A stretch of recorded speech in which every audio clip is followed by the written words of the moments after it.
l'utilité du clitoris pourrait avoir été démasquée. Il existait d'ores et déjà deux théories sur la fonction du clitoris, mais après analyse des différentes conséquences physiologiques de l'excitation et de l'orgasme féminin, un chercheur anglais propose une hypothèse bien étayée. Nous faisons dans cette vidéo un tour d'horizon sur les différents rôles que joue le clitoris. On commence après cette petite intro.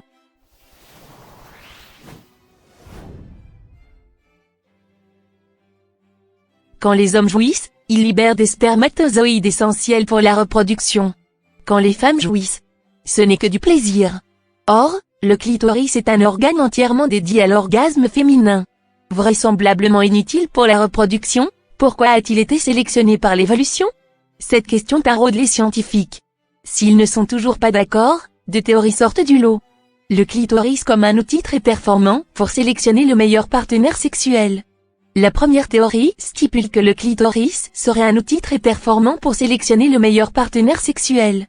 Quant à la seconde, elle explique que le maître du plaisir féminin ne sera qu'une relique. En effet, lors de la formation de l'appareil génital du fœtus, les premières phases sont identiques pour les deux sexes.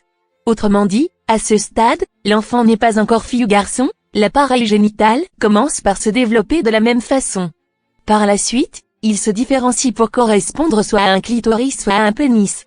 Ainsi, contrairement à la pensée utilitariste, qui clame que toute fonction a été sélectionnée par l'évolution pour son utilité, le clitoris pourrait simplement ne pas avoir été éliminé par cette même évolution, car il ne présente aucun désavantage. Cependant, c'est bien plus que ce que l'on voit. Quand les gens parlent du clitoris, ils ne parlent généralement que du gland, la partie extérieure très sensible. Mais la bosse que vous pouvez voir sur la vulve n'est que la pointe d'un iceberg. La partie interne est reliée au gland par les corps caverneux, deux zones spongieuses du tissu érectile. Plus bas, les corps caverneux se ramifient en une paire d'ailes qui s'étendent dans le corps et autour du canal vaginal comme un triangle.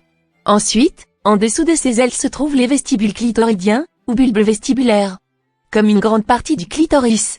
Ces structures de tissu en forme de sac se gorgent de sang lorsque vous êtes excité. La partie visible du clitoris ne comporte que le gland, mais la partie immergée de l'organe est bien plus grande. Le gland contient environ 8000 terminaisons nerveuses, ce qui en fait le moteur du plaisir. Et son potentiel ne s'arrête pas là.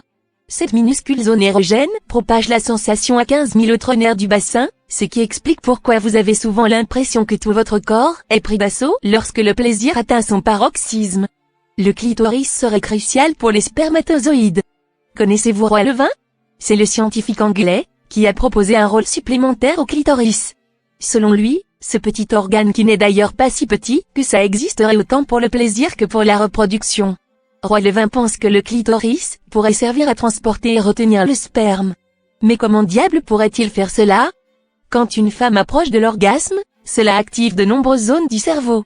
En outre, l'activité cérébrale provoque des changements dans l'appareil génital. Le taux d'oxygène vaginal augmente, facilitant la mobilité des spermatozoïdes. L'acidité vaginale est partiellement neutralisée. Le corps se prépare pour la rencontre entre les spermatozoïdes et l'ovule. On observe aussi un ballonnement qui retarde le transport du sperme, normalement hyperactif, pour lui laisser le temps d'être activé par des facteurs vaginaux, et ce jusqu'à la fin de l'excitation sexuelle. Toutes ces modifications physiques permettraient au sperme de mieux survivre et auraient une importance majeure pour le succès reproductif. Maintenant, nous sommes certains que vous en savez plus sur le clitoris et son rôle. Si vous avez aimé la vidéo, n'oubliez pas de la liker. Abonnez-vous aussi pour nous aider à développer la chaîne et cliquez sur la cloche de notification si vous ne l'avez pas encore fait, pour ne pas rater nos prochaines publications. À bientôt.